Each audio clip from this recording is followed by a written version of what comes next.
Finding the Golden State Killer eluded investigators for more than 30 years. Serial murders, rapes, burglaries, spanning the state throughout the 1970s and 80s, unsolved. That is until a monumental break in an unlikely place.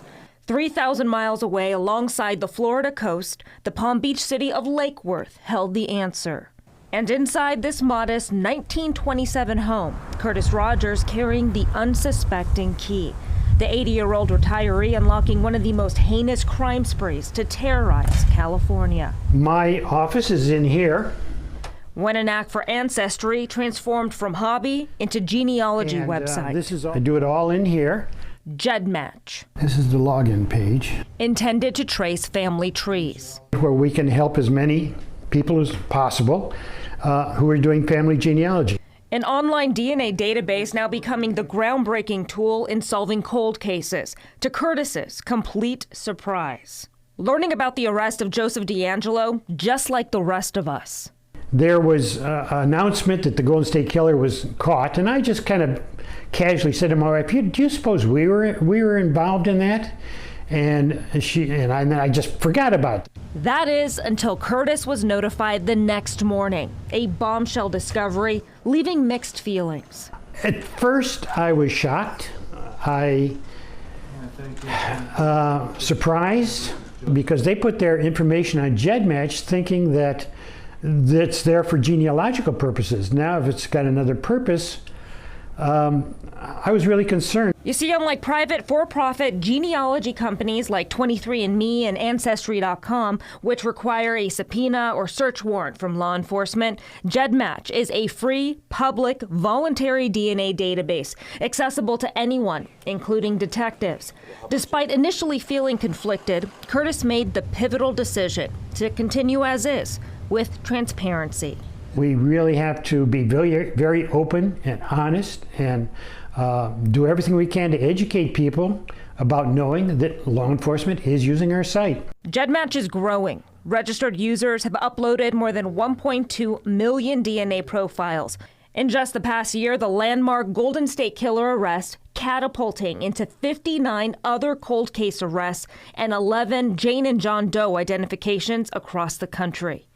Curtis says each one beginning with GEDmatch. What we do is to provide, if we're successful, persons of interest, not the suspects. Narrowing in on a suspect among thousands of relatives involves the expertise of Chief Genetic Genealogist C.C. Moore with Parabon Nanolabs. Thanks to the Golden State Killer arrest, we've seen a revolution in crime fighting. Genetic genealogy has incredible power for human identification of any type. The Virginia-based DNA laboratory is hired by law enforcement agencies across the country, essentially building family trees from thousands of GEDmatch profiles, tracking down one suspect. Sacramento State forensic biologist Ruth Ballard holds talks on how DNA led to the Golden State Killer arrest.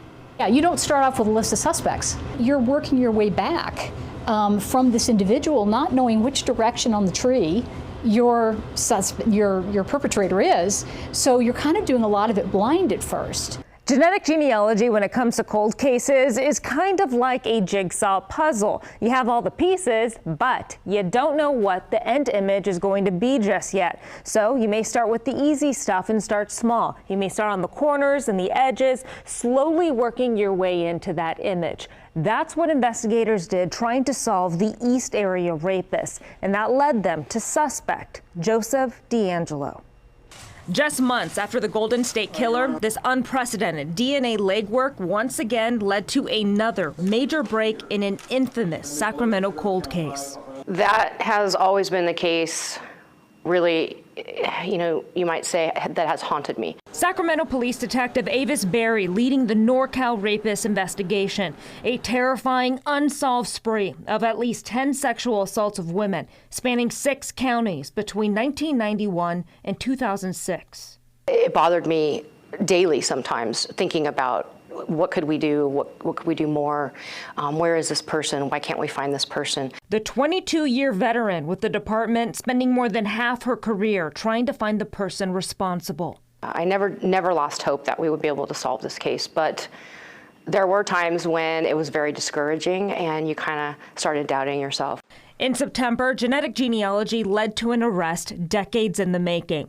58-year-old Roy Charles Waller, the former UC Berkeley employee, like Joseph DeAngelo, married and living unsuspectingly in Northern California this entire time. He wasn't on anyone's radar, so I don't think we would have found him without a genealogy type of tool. The law enforcement community is largely in support of genetic genealogy for cold case breakthroughs.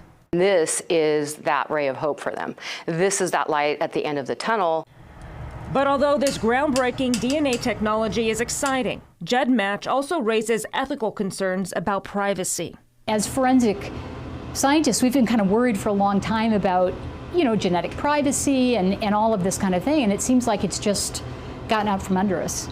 Ballard explaining these genetic markers disclose ethnicity, diseases, physical characteristics, which can be exploited if in the wrong hands. Has happened in the past where there's been genocides and targeting of different groups. And so I think the genie's out of the bottle. This new criminal field is still in its infancy. I think in the next year or two, we'll see hundreds of cold cases finally resolved thanks to genetic genealogy. Genealogy allowing tireless detectives catch the most heinous and elusive criminals. I can retire with a clear conscience. I can retire with that weight off my shoulders. As for Curtis, the co-founder of GEDmatch still has concerns, but believes despite the risks that lay ahead, the relief towards overdue justice is undeniably profound. I get emails from families who have finally gotten some closure, and they are so heartwarming. One woman who sent me a very simple email. I want to make sure that my information is as visible as possible on your site because my father was a serial killer. Vicki Gonzalez, KCRA 3 News.